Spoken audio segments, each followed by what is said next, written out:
자, 두 번째인데요. 관점을 달리하라 그 말입니다. 관점. 바라보는 생각이나 방향을 관점, 그 보는 그런 방향의 생각을 달리 해보자 그 말입니다. 관찰자의 입장이 아니라 피관찰자의 입장에서 생각해보자. 그 다음에 제3자적 입장에서 또 바라보거나 생각해보자 그 말입니다. 이 말은요, 때로는 당연함도 부정해보자 그런 말입니다. 네, 뭔가를 좀 다르게 생각하기 위해서는 모든 것이 마땅해야 한다고 이렇게 다 받아들이지 말고 저게 또 다른 것이 있을까 의문점을 가지고 한번 생각해 보는 거예요. 우리는 그잖아요. 다름이란 이런 말이잖아요. 다름이라는 것은 틀림과 새로움을 의미하는 거거든요. 그러니까 우리는 가끔 가다 그런 말 하잖아요. 너와 나의 생각이 다르다고 해서 그거를 반대하지는 말아라. 생각이나 이게 다르다고 해서 그것을 인정을 할 줄 알아야 돼요. 인정을 하지 않으면 토론이나 이런 것도 안 되지 않습니까? 서로 인정을 안 하려고 그래요. 예. 그러니까 새로운 것을 받아들이지 않으면은 변화나 발전이 없다는 뜻이에요. 그렇기 때문에 이 관점이라는 것이 시쓰기에서는 아주 중요합니다. 관점을 달리하자는 것. 시쓰기뿐만 아니잖아요. 이 세상사가 모든 관점을 달리함으로써 변화가 있는 겁니다. 시 한 편을 보겠습니다. 여자를 펼치다네요. 여자를 펼친대요. 근데 이 여자가 순천만에 있는 여자인지 또 이 여자인지 사람인지 한번 알아보겠습니다. 바다를 펼치다가 손을 베인다. 지금 바다를 펼치다가요 손을 베인대요. 자, 좀 더 보겠습니다. 어제 베인 데를 오늘 또 베인다. 그러면 이제 조금 이제 감이 와요. 상처는 졸다가 놓친 한 줄 비문이다. 그래서 베이는 것은 살짝 지금 좋으니까 깜빡 졸다가 지금 손을 베었어요. 바다를, 여기서 비문이다는 비문, 남이 알지 못하는 문장입니다. 비문, 비책 그러잖아요. 바다를 썰어드립니다. 숫자상의 간판에 추가로 붙은 로고다. 이제 다 나왔어요. 바다를 썰어드린대요. 이 숫자상의는 어느 횟집입니다. 지금 횟집. 예. 그 횟집에서 지금 이 숫자상의를 말하기 위해서 바다를 펼치다가 손을 베인다. 어제 베인 데를 오늘 또 베인다. 상처는 졸다가 놓친 한 줄 비문이다. 이렇게 했거든요. 그래서 바다를 썰어드린대요. 횟집의 간판을 이렇게 해야 될 것 같아요. 앞으로. 파도를 썰어드립니다. 바다를 썰어드립니다. 예. 뭐 이렇게 해야 될 것 같아요. 로고다. 문장이나 도구를 도형을 로고라고 그러잖아요. 예, 로고. 자투리 쓰고 남은 것입니다. 넘기겠습니다. 66페이지입니다. 쓴 글씨는 비가 오면 잘려나간 바다처럼 구겨진다. 그런 날은 뽕짝과 화투를 펼쳐 불쾌 지수 비늘을 걷어낸다. 비가 오면 손님이 없지 않습니까? 그럴 때는 뽕짝을 틀어놓고 이제 화투도 치고 그러는가 봐요. 예, 그 숫자상회에서요. 그래가지고 불쾌 지수를 그걸로 이제 좀 걷어내죠. 손님도 안 오고 비도 오고 추적추적하고 그럴 날은 이제 뽕짝 틀어놓고 뭐 하트도 치면서 막걸리도 한잔하고 뭐 흔히 좀 봤던 내용인 그 풍경인 것 같아요. 주문받지 않은 회를 뜬다. 주문받지 않죠. 자기들이 먹으려고 하니까요. 본인들이 화투 치면서 지금 먹으려고 하는 거죠. 화투 아이콘이 일러준 오늘의 운세에 따라 도다리와 광어를 판가름한다. 아이콘은 기호나 그림 따위로 화면에 표시된 거 아이콘이라고 하잖아요. 네, 그걸 아이콘이라고 합니다. 그래가지고 도다리와 광어를 판가름한대. 도다리는 잘 알다시피 가자미입니다. 가자미. 광어는 넙치라고 그래요. 그래서 이제 우리 흔히 그러잖아요. 좌광우도. 좌광우도. 광어는 이빨이 이게 있고요. 도다리는 이빨이 없어요. 그거 같은데. 광어는 이빨이 있습니다. 근데 좌광우도예요. 예. 그 눈이 예를 들면 우측에는 도다리고요. 좌측에 광어라는 뜻입니다. 예.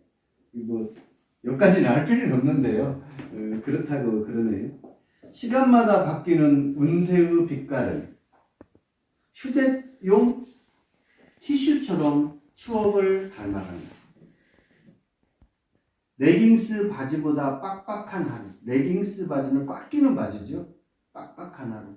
라면을 끓이거나 감자칩을 씹으면서 바다를 읽는다. 그럴 때는 라면을 끓여 먹거나 감자칩을 씹으면서 바다를 막 바라보는 거예요. 언제 지금 뭐 비가 그칠까? 언제 바람이 멎을까? 이렇게요. 처음 대면한 바다는 수직이어서 지문을 스캔할 때마다 쓸데없는 바람이 불었다. 이제 여기서 상당히 좀 어렵게 가네요. 처음 대면한 바다는 수직이다란 말은요. 이게 휴대폰을 얘기하는 거예요. 휴대폰.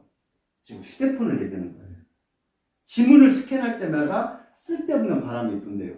옛날에 초창기들 이렇게 지금도 그렇습니다. 이렇게 손을 이렇게 넘기잖아요. 휴대폰을. 그럼 어떤 아이콘을 뭘 어플을 깔으면 씩 소리 나잖아요. 지금 그 얘기입니다. 이게 바다는 그녀가 정독한 단 한 권의 책.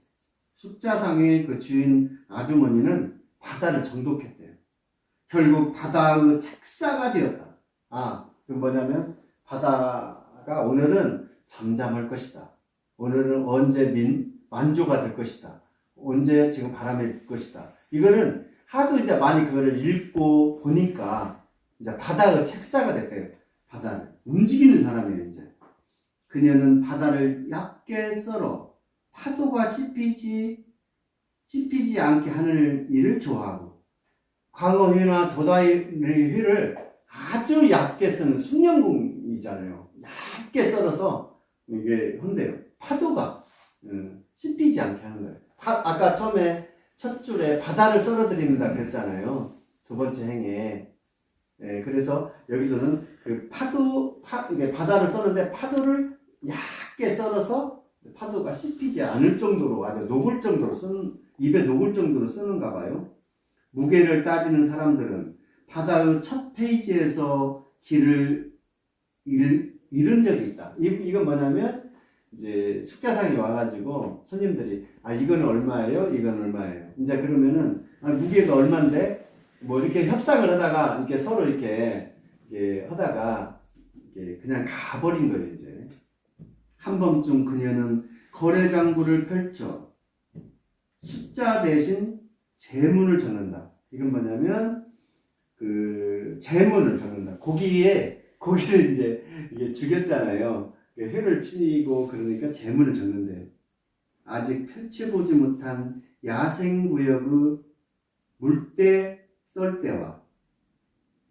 물때와 썰물때예요. 수평선을 자르지 않는 고집센 감성은 줄돔문이 표시를 한다. 그런 감성들은 감성돔이라고 이렇게 있어서 이렇게 줄무늬로 돼 있잖아요. 네, 줄돔이라고 그럽니다. 흔히 낚시 가면 줄돔이 잡혀요. 그녀의 책갈피는 늘 젖어 있어. 여기서 책갈피는요, 휴대폰입니다. 분명히 지문을 스캔한다고 그랬어요. 그녀의 책갈피는 늘 젖어 있어. 펼칠 때마다 간간한 해조음이 입안에 철썩 달라붙는다. 해조음은 잔파도와 큰 파도 소리라고 그랬어요. 해조음은. 그녀는 계절도 없이 산란하는 바다다. 그러니까 그녀의 책갈피는 늘 젖어 있어요. 왜 그러냐면 일하느라고 손에 이렇게 회를 썰거나 하면은 휴대폰이 젖어 있죠. 항상 이렇게 보기 때문에. 이제 그래서 이 그녀는 계절도 없이 산란하는 바다다 이렇게 했는데 마지막은 뭐 없어도 되겠습니다. 조금 마지막에 있어서 조금 더 어려워진 것 같아요. 마지막 줄. 그녀는 계절도 없이 산란하는 바다다. 이제 이 시를 보면은 그런 그 횟집의 풍경을 좀 세세하게 잘 나타내는 거예요. 그래서 이 한 편의 시를 이렇게 말하듯이 이렇게 잘 썼습니다. 약간 어려운 부분도 있지만은 휴대폰과 바다를 휴대폰을 이렇게 넘기는 그 모습을 휘를 써는 모습으로 이렇게 손으로 이렇게 넘기잖아요. 창을 넘기는 그 모습을 휘를 쓰는 모습으로 이렇게 바꾸어서 표정을 이렇게 만들어낸 겁니다. 그래서 이 시를 한번 봤고요. 관점을 이렇게 그 바다를 휴대폰으로 이렇게 관점을 달리 한 거예요.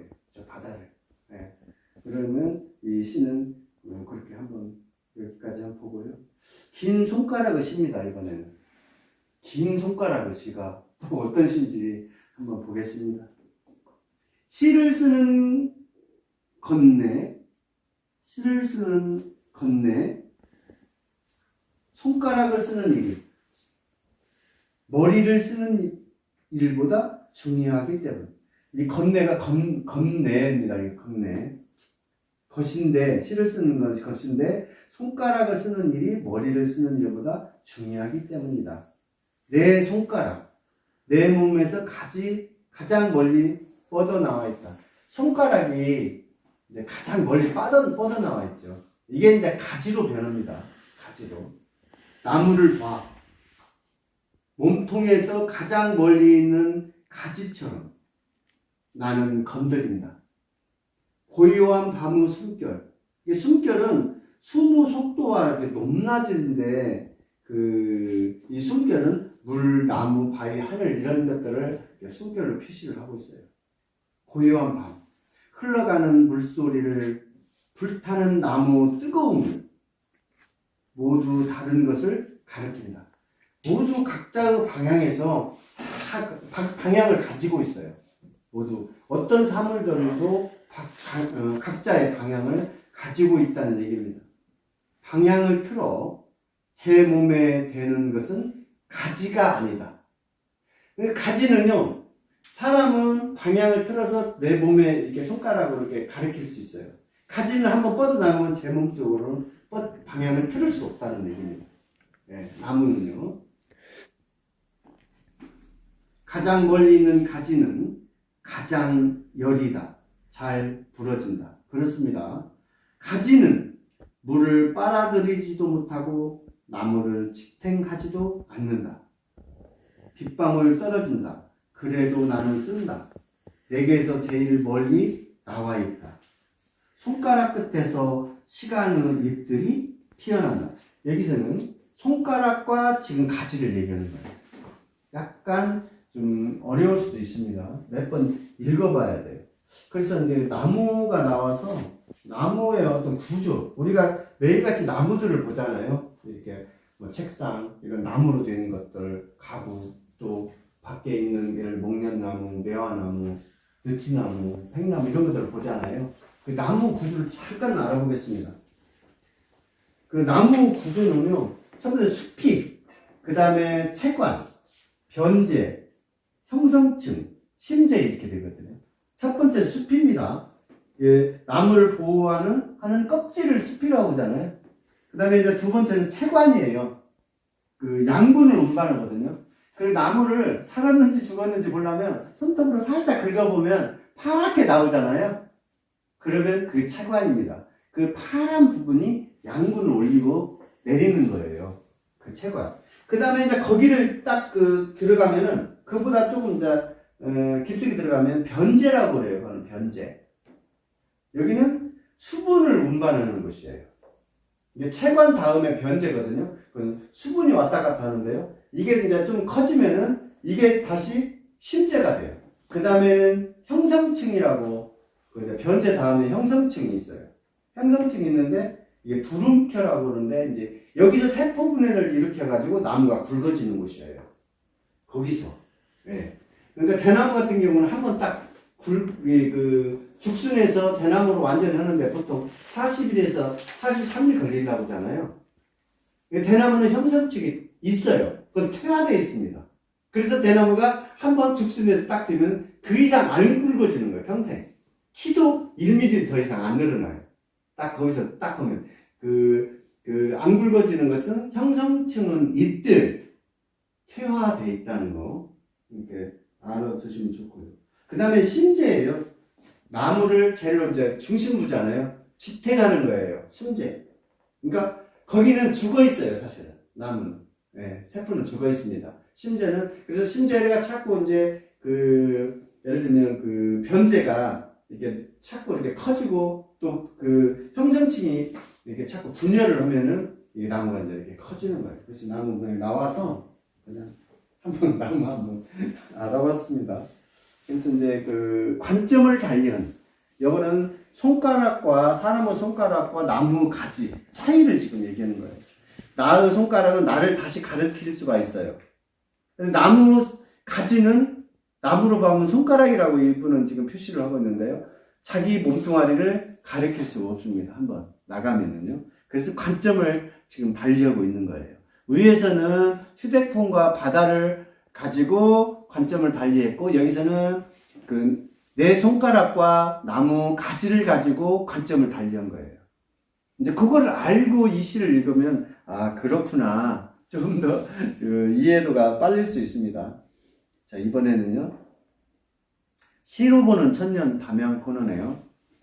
담양을 시로 보겠습니다.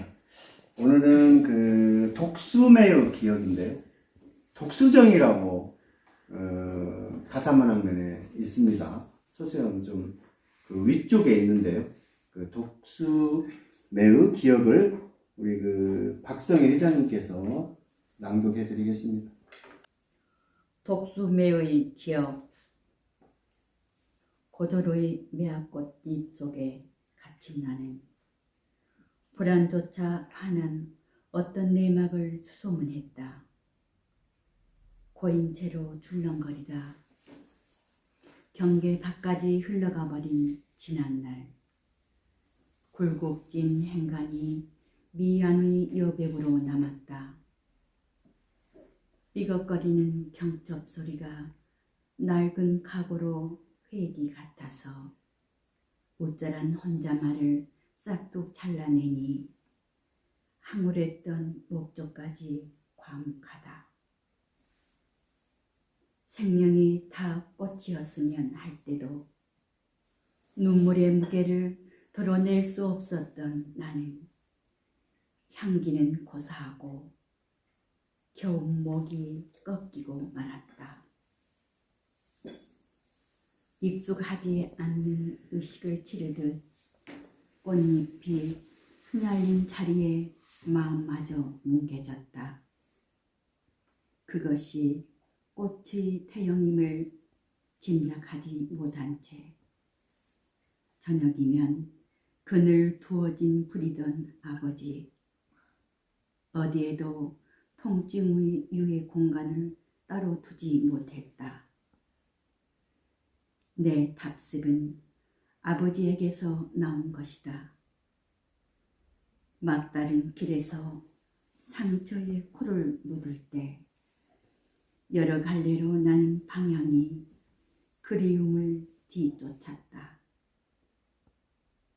빛의 생장점에 그림자를 흘려놓듯이 독수매는 나의 가장 깊은 향기의 꼭지점 불모지의 문장처럼 따끈거린다.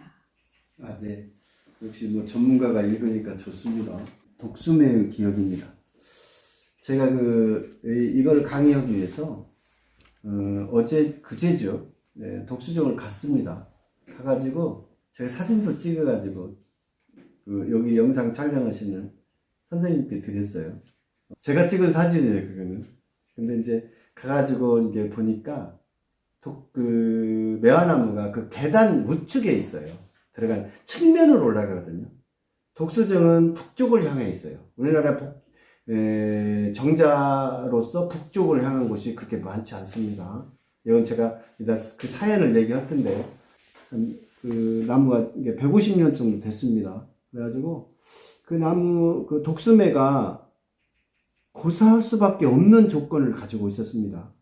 왜냐면 그 주위에 큰 나무들에 이게 교목들한테 가려져 있어가지고 그 나무가 제대로 육성 성장할 수가 없게 돼 있어서 좀 안타까웠습니다. 앞으로 고사의 속도가 좀 빨라지지 않을까 그렇게 지금 생각을 하고 있어요. 그 전라남도 기념물 61호인데요.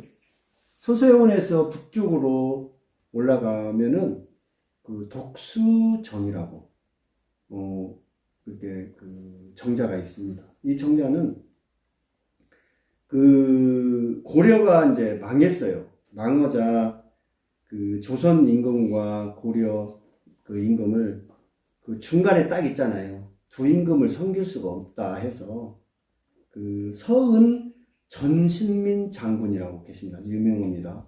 그 청주 전시예요. 그분이 이로 낙향을 해가지고, 그러니까 지금으로 말하면 600년 전입니다. 낙향을 해가지고 이 정자를 지었어요. 지었는데 이 정자는 밖에서 잘 안 보여요. 큰 나무들에 가려져 있어가지고. 그래서 이 정자 일컬어 은둔호 정자라고 그렇습니다. 은둔호 정자. 그러니까 정자 입구 계단의 우측에 그 독수매가 있고요. 그 아래 그 언덕에는 그 뭡니까 상사화가 이게 상당히 많이 심어져 있습니다. 그래서 이거를 그 전씨 집안이 이걸 관리를 하고 있습니다. 그래서 잘 보존이 되어 있고요. 예, 정자의 정면이 북쪽을 향해 있고 올라간 것은 그 정면 측면을 향해서 올라가는데요. 이 북쪽 그 송도지역 고려의 그 수도를 향해서 매일같이 그 장군께서 그 전신민 장군께서 그 절을 했다고 그래요. 그래서 우리나라에도 이 북쪽을 향한 정자가 그렇게 많지 않다. 네, 참 괜찮으니까는 그 결이나 비장함을 느낄 수가 있었습니다. 그 조그마한 정자인데도 불구하고 그런 스토리를 알고 나면은 참 그 깊잖아요, 의미가. 그렇기 때문에 우리는 어디를 관광을 가거나 방문을 했을 때 겉모습만 보지 말고 거기에 그 깔려있는 내막을 알므로써 의미를 더 가질 수 있습니다. 그렇기 때문에 그 관광을 스치듯 하면은 별로 의미가 없어요. 그래서 타겟 관광을 하기를 권합니다. 어디를 한 군데를 딱 정해서 거기서 충분히 시간을 쓰고 나머지 이렇게 뭐 한 군데나 더 간다든지 해야지 그냥 스치듯이 다니면 그렇게 큰 의미는 없다 그렇게 생각합니다. 독수매의 기억입니다. 이 독수매의 기억은 제가 쓸 때 제가 작년에 썼는데요. 매화 나무로 제가 생각하고 고려 말과 조선을 거치면서 그 당시를 회상하면서 쓴 겁니다. 네, 그러면은 이 시가 그렇구나 알 수가 있습니다. 고절의 매화 꽃잎 속에 갇힌 나는 고절, 네, 굳게 지키는 절개를 고절이라고 그러잖아요. 고절의 매화 꽃잎 속에 지금 제가 갇혀 있어요. 꽃잎 속에 불안조차 화난 어떤 내막을 수소문했다. 이 말뜻은 뭐냐면 불안조차 화나다. 고려가 망했어요. 워낙에 이제 조선으로 이제 넘어가는 거죠. 그래가지고 그 어떤 내막 왜 망했고 어떻게 해서 조선이 건국되는가. 1392년에 조선이 건국이 됩니다. 그런 것들을 저는 지금 생각을 하고 있는 거예요. 역사적으로 한번 제가 들어가 봤습니다. 고인체로 출렁거리다 경계 밖까지 흘러가 버린 지난날 굴곡진 행간이 미완의 여백으로 남았다. 미완이라는 것은 이루지 못한 그런 것입니다. 미완의 여백. 그래서 이 모든 것이 생각의 여백, 그 기억에도 여백이 있으니까 그렇게 한번 제가 써봤습니다. 삐걱거리는 경첩 소리가 낡은 과거로 회귀 같아서 그 독수당의 문을 제가 이렇게 이게 저쪽은 살짝 열어지더라고요. 그래서 살짝 이렇게 열었더니 삐그덕 소리가 나더라고요. 정말로 고리의 소리를 듣는 것 같이 섬뜩했습니다. 예. 웃자라는 혼잣말을 싹둑 잘라내니 황홀했던 목적까지 과목했다. 제가 제 생각이 굉장히 그 삐그덕할 때 그 엄청난 그 만 가지 생각이 교차했어요. 그래서 이제 혼자 둘이 얘기를 하는 게 아니고 혼자 생각만 한 것이거든요. 그를 딱 싹둑 잘라내 버렸더니 예를 들면 모든 것이 말이 없이 그냥 과묵했다 이렇게 표현한 겁니다.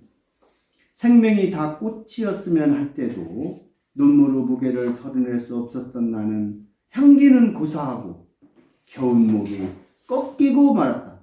생명이 다 꽃이었으면 할 때도 눈물로 무게를 다 털어낼 수 없었던 이 말은 고려의 융성과 멸망을 얘기한 겁니다. 은유적으로. 그때 향기는 고사하고 목마저 꺾여버린 거죠. 네. 익숙하지 않은 의식을 치르듯 꽃잎이 흩날린 자리에 마음마저 뭉개졌다.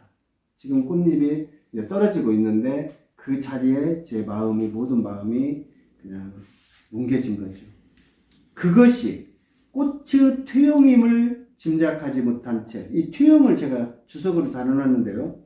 뒤로 물러서서 움직이지 않는 것. 제가 이 독수매락에서 그 아래 또 보면 주석이 잘못됐습니다.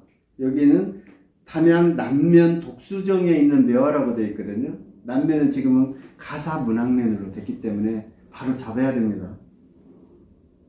저녁이면 그늘 두어짐 부리던 아버지.